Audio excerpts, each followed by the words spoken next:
Bom, pessoal, então nós vamos conversar um pouquinho, né, sobre os principais acontecimentos que permearam aí o século XIX, em especial o segundo reinado no Brasil. Conteúdo este que será prioridade para a nossa prova na quarta-feira. Então, conforme nós já falamos em sala, o segundo reinado ele foi um período longo da história do Brasil, mas um período bastante diferenciado, em virtude da forma como Dom Pedro II empreendeu uma gestão um pouco diferenciada daquilo que nós já havíamos estudado nos períodos anteriores, né? Então, Dom Pedro II chegou ao poder muito jovem, por meio do golpe da maioridade, mas nós vimos que ele conseguiu controlar as principais divergências até então presentes no Brasil, né? Então, vamos lá. Esse é o jovem, né, Dom Pedro II, conforme nós já falamos várias vezes em sala de aula, que chegou ao poder aí em 1840.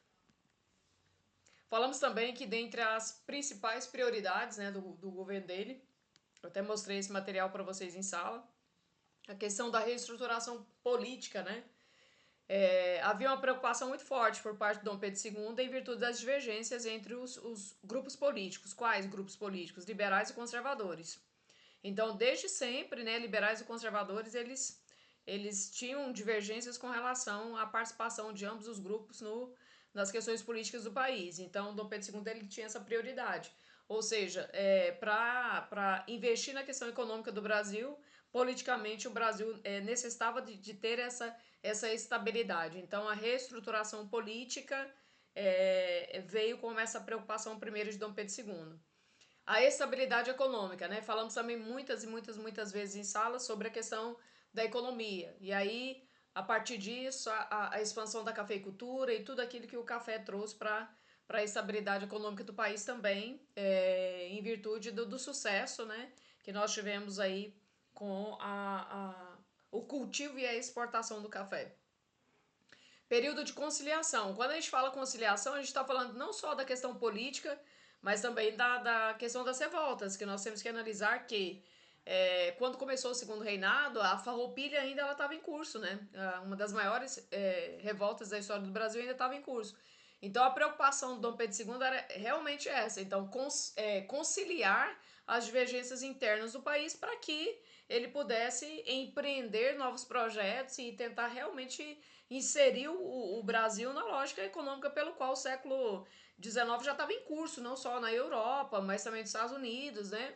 E o Brasil ainda passava por aquela questão mesmo de vários problemas históricos, né? Com raízes históricas, assim. Então, Dom Pedro II ele vem com essa visão diferenciada, né? Então, a necessidade de repensar um novo momento para a história política, econômica e, sobretudo, social, né? Também. Mas questões sociais esta que ao longo de todo o segundo reinado não houve grandes transformações, mas não deixou de ser uma prioridade. Bom, essa ideia de conciliação política, lembra que nós falamos muito sobre a questão, né? Então, como controlar liberais e conservadores? Como controlar liberais e conservadores? Mas, ao mesmo tempo, nós temos que analisar que eram grupos importantes, né? Então, assim, quando você fala dos conservadores, você está falando dos grandes proprietários de terras, né? E escravos.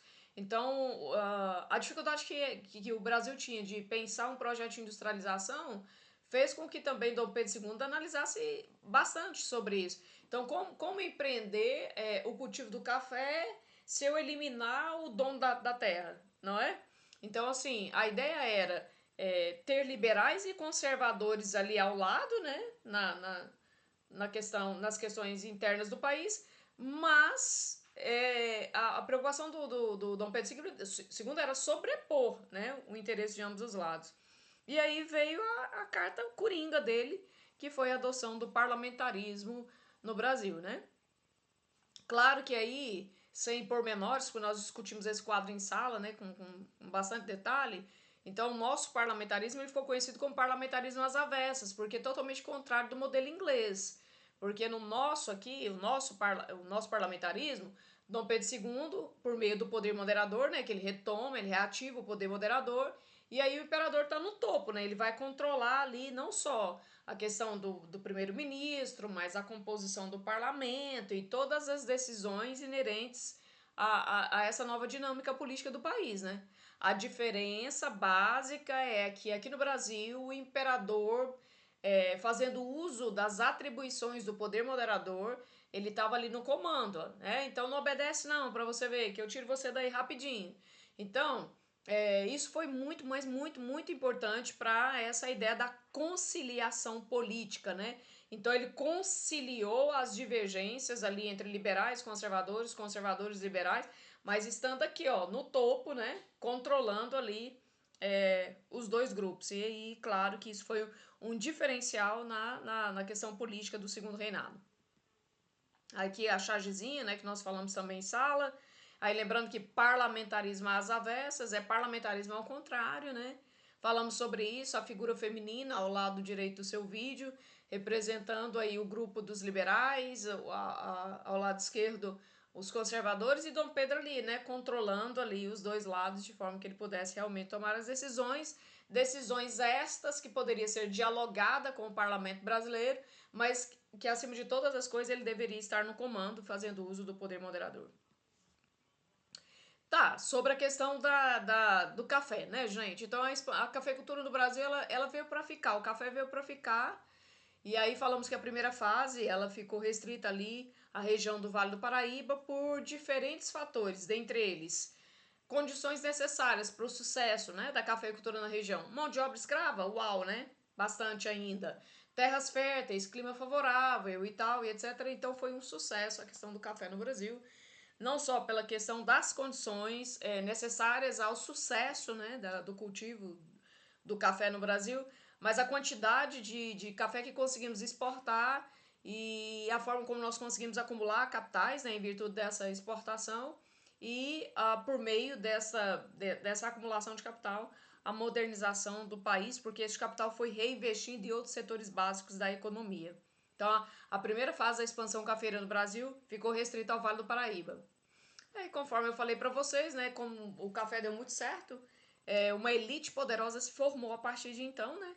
Eu diria que nem se formar, que já havia uma elite poderosa, né? Ela foi adquirindo cada vez mais poder em virtude do sucesso que foi a questão do café, né?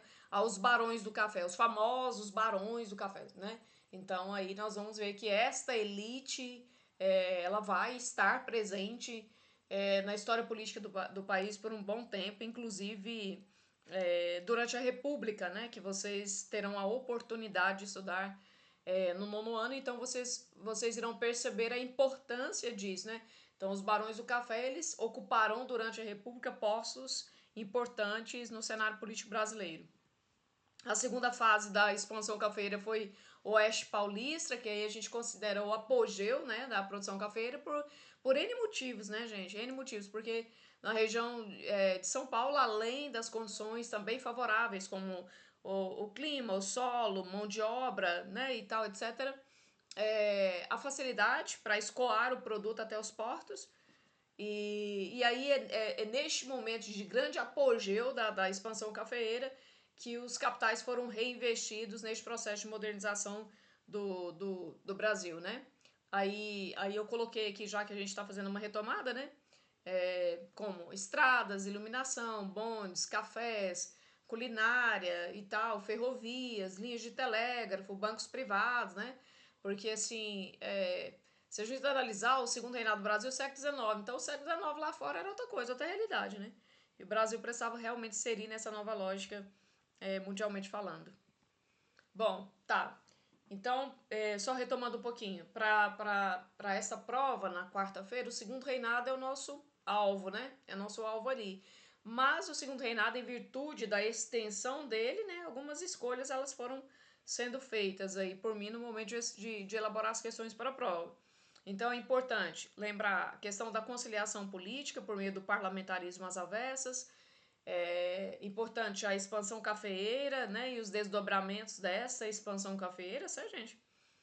E também eu optei, porque assim, o segundo reinado ele foi muito mais assim, outras prioridades do que aquela quantidade de revoltas já estudadas por nós, né? Que a história do Brasil, desde o período colonial até a República, foi marcado por diferentes revoltas, diferentes motivos e tal, né?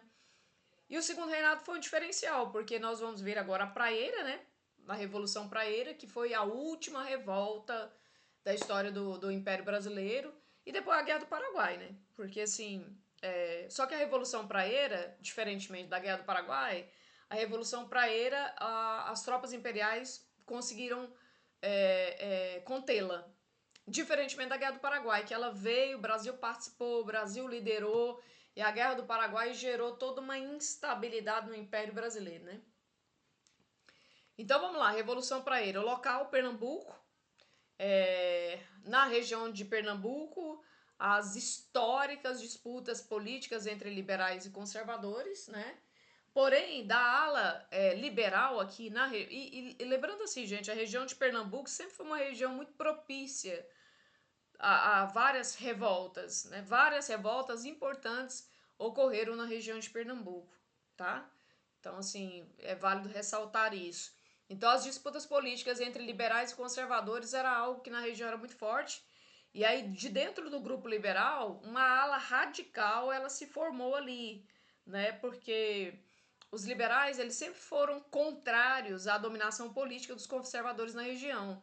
E essa ala radical, tá vendo, do grupo dos liberais, eles decidiram formar um partido realmente diferenciado e partido eixo que tinha por objetivo eliminar a influência dos conservadores e proclamar uma república, porque a região de Pernambuco, gente, nunca foi uma região assim, eles nunca se sentiram representadas pelo poder imperial, entende? Então, voltando aqui só um pouquinho para fazer uma análise a respeito disso que eu tô falando, tá vendo? Então, quando você fala de modernização no período de grande apogeu da expansão cafeeira, você vai ver que ali os grandes centros foram os centros beneficiados por essa modernização. Mas o Brasil nunca foi apenas Rio de Janeiro e São Paulo, compreende? Então, a região de Pernambuco, eles sempre foram propícios a esse tipo de revolta. Bom, a composição social, né, dos liberais radicais. Então é só uma observação paralela, né, sobre a composição social, mas vale a pena ressaltar. Então a praieira ela foi uma revolução que ocorreu no Brasil, né, e uma revolução que estava muito assim, nessa época que estourou a praieira lá fora, Europa, estava acontecendo o quê? Ali a repercussão da primavera dos povos que vocês estudaram, né? Na História 1. Então, a ideia de liberdade, de luta, de conquista, direitos, república, isso estava muito forte, né? Então, isso acabou repercutindo aqui no Brasil durante a Revolução Praieira. Meio de propagação das novas ideias. Quais novas ideias? A ideia realmente de liberdade, de representação, de república, compreende? Então, assim, os liberais radicais, eles faziam uso deste jornal, conforme nós falamos também, chamado jornal Diário Novo, que ficava na Rua da Praia, e por esse motivo o nome Praieira, né? Então, por meio do jornal, eles começaram a divulgar essas novas ideias estas que eles tinham por objetivo tomar o poder na região de Pernambuco, eliminar ali a influência dos conservadores e realmente fazer a diferença na região, não é? Tá vendo essa frase que tá a seguir? Os praeiros, eles eram totalmente, aliás, eles consideravam os conservadores como cofres, ladrões dos cofres governamentais, ou seja, os conservadores chegam ao poder muito mais pensando nos seus interesses pessoais do que da região em si, tá? Quando eu digo assim, ó, o Partido Nacional de Pernambuco conseguiu eleger ampla maioria na Assembleia Provincial, porque assim, o que vai acontecer? Antes da praieira estourar, porque a praieira estourou no momento em que eles decidiram tomar o poder, né? Retirar o governador da província e ali fazer uso realmente das ideias que eles tinham para a região.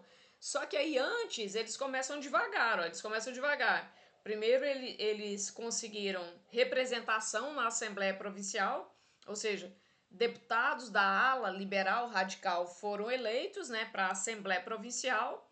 E ali eles foram articulando o jogo, ó, beleza? Então eles chegaram na Assembleia Provincial, conseguiram, né? Vários deputados chegaram a ser eleitos ali para a Assembleia Provincial, e aí posteriormente o ápice da Revolução seria tomar o poder. Tá vendo ali, ó, o ápice da situação seria tomar o poder. Por quê? Tá vendo lá, ó? Vamos pela ordem do slide. Os praeiros faziam oposição ao monopólio comercial local exercido pelos portugueses. Então, além dessa questão política interna em Pernambuco, os praeiros eram contrários ao fato do comércio na região de Pernambuco ser muito comandado por portugueses. Então, assim, poxa, que liberdade é essa? Que Brasil independente é esse? Que a gente nunca corta o vínculo com os portugueses nesse sentido, né? E quando a gente fala assim, ó, a escolha de um governador para a província. Gente, nossa, isso aqui foi o ápice. Por que foi o ápice? Os liberais radicais não aceitaram a escolha de um governador da outra ala política para governar Pernambuco. De jeito nenhum. Aí, neste momento, eles tentaram o quê? O levante armado. A gente vai tomar ali a região toda e a gente vai realmente colocar em prática as novas ideias pelas quais a gente já está divulgando um certo tempo, né? Só que para essa revolta armada acontecer, a população deveria toda estar com eles, apoiá-los. Isso não aconteceu, tá? O fato disso não ter acontecido, eles não conseguiram esse apoio popular esperado. O levante armado, ou seja, a revolta armada, ela foi fracassada.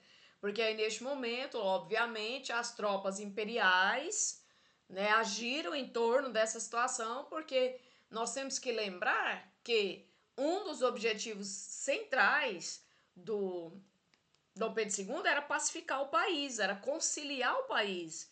Então não dava para começar outra revolta de grande proporção no país e aí acabar que ele perdendo o controle, né? Então, em síntese, gente, a Revolução Praieira ela é isso, né? Ela aconteceu na região de Pernambuco. O nome Praieira, nós falamos o porquê.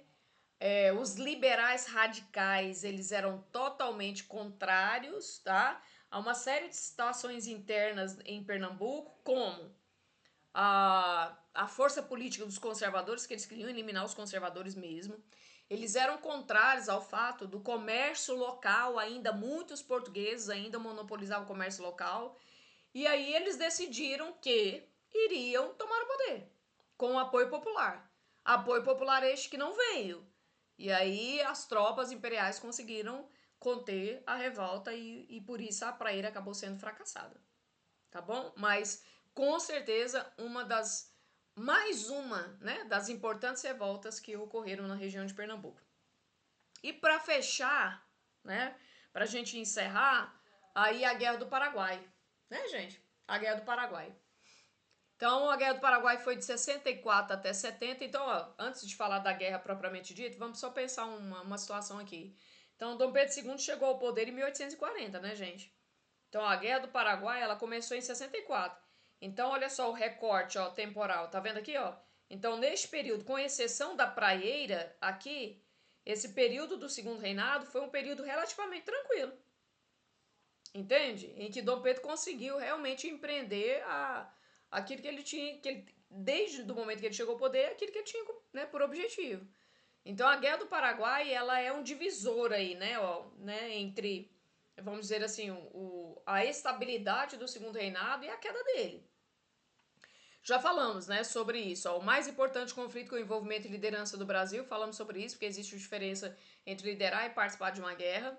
A guerra desestabilizou o governo de Dom Pedro II, falamos também sobre isso, eu acabei também de mencionar. Marcou a transição política do Império para a República, porque o Império não sobreviveu à Guerra do Paraguai.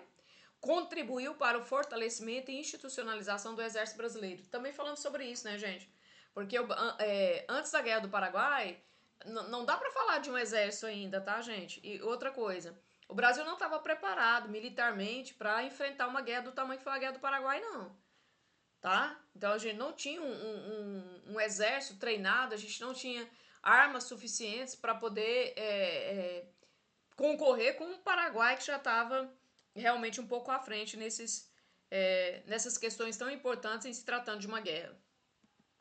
Bom, vamos lá. Aí, principais motivos. Lembra, né? Não esqueçam isso. a disputa econômica pelo controle do comércio na Bacia do Prata. O que eu estou querendo dizer com isso? Então, Brasil, Paraguai, Argentina e Uruguai disputavam desde sempre ali o monopólio, né, comercial nos rios da Bacia do Prata. Então, isso contribuiu demais também para eclodir a Guerra do Paraguai. A Argentina e o Uruguai controlavam os importantes portos, né? Então, a Argentina controlava o Porto de Buenos Aires, o Uruguai controlava o Porto de Montevidéu. Então, assim, o fato do Uruguai ter pertencido ao Brasil, né, gente, no passado, isso acabou levando Dom Pedro II o Brasil, né, de certa forma, interferir ali em questões políticas do Uruguai, o que também não vai dar muito certo lá na frente. A força política da família Lopes, destaque para Francisco Solano Lopes, porque assim, a família Lopes, ela sempre exerceu domínio e controle político no Paraguai. Agora, por que é destaque para o Francisco Solano Lopes? Porque foi durante a gestão dele que estourou a Guerra do Paraguai. E ele morreu em uma das batalhas da Guerra do Paraguai, tá? Falamos sobre a questão dos partidos blancos e colorados no Uruguai. Então, nós tínhamos os blancos colorados, né?